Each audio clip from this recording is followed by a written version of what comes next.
Salut tout le monde, j'ai décidé de commencer à faire des vidéos pour partager mon expérience au niveau des crypto-monnaies. Donc pour la vidéo d'aujourd'hui, je vais expliquer comment faire le setup du Fiat Wallet de Crypto.com.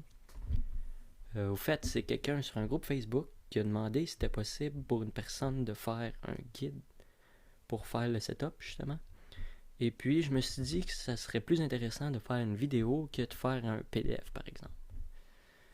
Donc, pour ceux qui ne le savent pas, il n'y a pas de frais pour faire un transfert avec le Fiat Wallet, comparativement à acheter avec une carte de crédit, qui les frais peuvent monter quand même assez vite. Donc, je prends pour acquis que vous avez déjà installé l'application et que vous avez déjà rentré vos informations de sécurité, etc. Donc, pour faire le setup, on va aller sur l'application. On va cliquer sur le logo qui est ici et puis ça nous apparaît et on va aller sélectionner Fiat Wallet. Ensuite, on va arriver ici et on va venir setup une nouvelle monnaie. On va évidemment venir sélectionner dollar canadien et il va nous apparaître ça. On vient cocher qu'on accepte les termes et conditions. Et on fait Next. Ensuite, il va nous apparaître ça et vous allez recevoir ça par courriel qui vous confirme que il a été installé comme il faut. Ensuite, on va retourner dans le Fiat Wallet après avoir fait ces étapes-là. Et maintenant, on a l'option CAD qu'on n'avait pas auparavant. Ici. Donc, on va venir sélectionner Transfert. Il va nous apparaître ceci. On vient sélectionner dollar canadien. Et ensuite, on arrive ici. Si on descend plus bas sur cette page-là, on voit ça. Ça, c'est l'adresse pour les transferts Interac. Et le numéro d'identification. Le numéro d'identification, il est super important. Il faut le mettre dans le message quand on envoie le transfert Interac. Ça leur permet de retracer votre virement et de l'envoyer dans le bon compte. Donc, il y a plusieurs façons de faire ça. Moi, je préfère envoyer à mon email et faire copier-coller rendu là. Mais sinon, vous pouvez faire copier ici et vous loguer dans votre compte bancaire directement sur votre cellulaire aussi. Donc, moi, j'ai opté pour envoyer les infos à mon email. Donc, c'est les emails que j'ai reçus après avoir cliqué sur ce bouton-là. Donc, il nous renvoie l'adresse courriel ainsi que le numéro d'identification. Et on vient juste le sélectionner copier-coller pour faire le transfert.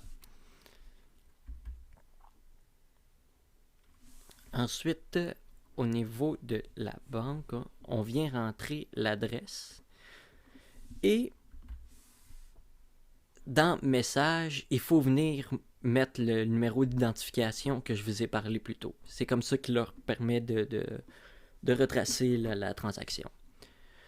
Une autre façon de savoir que vous avez bien mis l'adresse, c'est que Foris devrait apparaître dans la configuration dépôt automatique.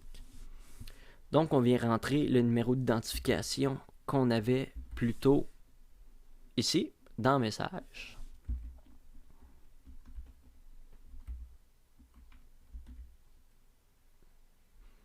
Ensuite, on fait Envoyer.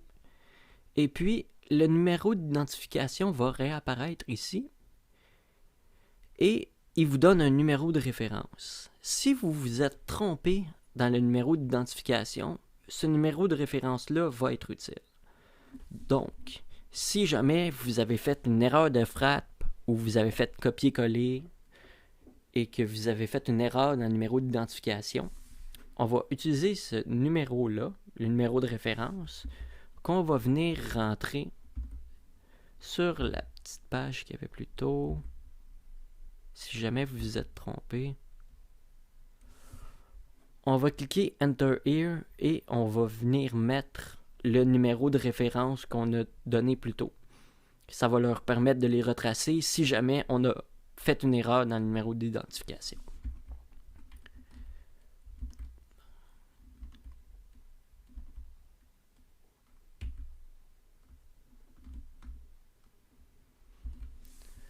Ensuite, une fois que j'ai fait le transfert, il apparaît ça ici quand vous avez rentré le bon numéro d'identification. Si vous n'avez pas rentré le bon, ça apparaîtra pas. Donc, allez chercher le numéro de référence, comme je viens de vous expliquer, puis allez le mettre dans la boîte bleue qu'il y avait plus tôt.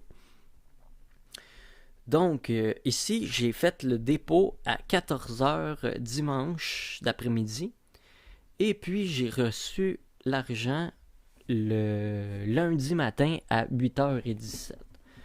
Donc, c'est sûr que si vous êtes super pressé et que vous voulez acheter là, la carte de crédit reste la meilleure option. Par contre, vous payez des frais. Donc, ce qui est important de se rappeler, c'est qu'il y a un délai maximum de une journée qui peut aller. Donc, si jamais vous avez fait un transfert et qu'après 15 minutes, il n'est pas encore arrivé, paniquez pas encore. Ça se peut que ça prenne plus de temps que ça. Donc,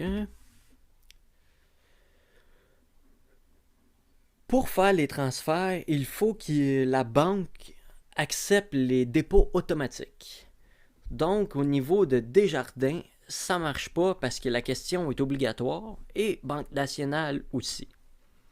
Ceux que ça va marcher, c'est soit RBC, BMO, Tangerine, Scotiabank ou TD Bank.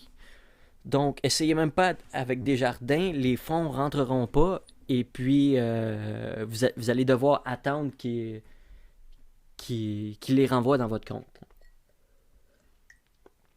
Quelques petites précisions qui est important de faire. Le solde max du portefeuille Fiat, c'est 40 000.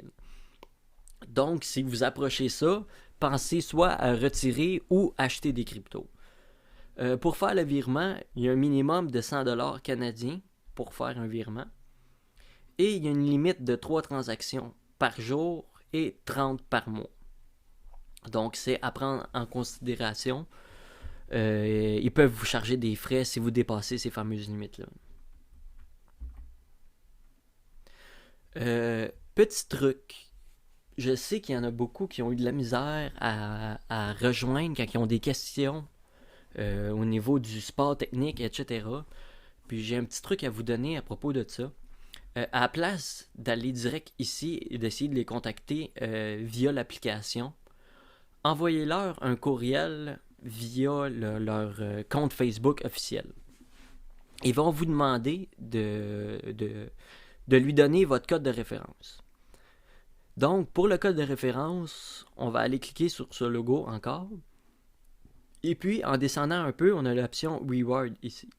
On va aller cliquer là-dessus. Et on va aller ici, ça va nous apparaître ça. On va aller cliquer sur Voir détails. On arrive sur cette page-là et vous avez votre code de référence ici. Donc, je suis allé remettre le code de référence dans la conversation que je vous ai montré plus tôt. Et puis, comme vous pouvez voir, j'ai envoyé ma question à 7h50 le 24. Ils m'ont répondu 1 heure plus tard. Et je leur ai envoyé mon code de vérification à 8h59. Ils m'ont répondu ça. Et puis, ils m'ont contacté dans l'application à 9h07. Donc, c'est quand même assez rapide. Donc, c'est une option qui permet de les rejoindre beaucoup plus rapidement que de simplement aller dans le chat ici et d'attendre. Des fois, je vois des gens qui peuvent attendre 3, 4, même 5 jours avant d'avoir une réponse. Donc, ça peut être un petit truc pour sauver du temps. Donc, c'est pas mal ça pour la vidéo d'aujourd'hui. J'espère que j'aurai pu en aider quelques-uns. Merci, bonne journée.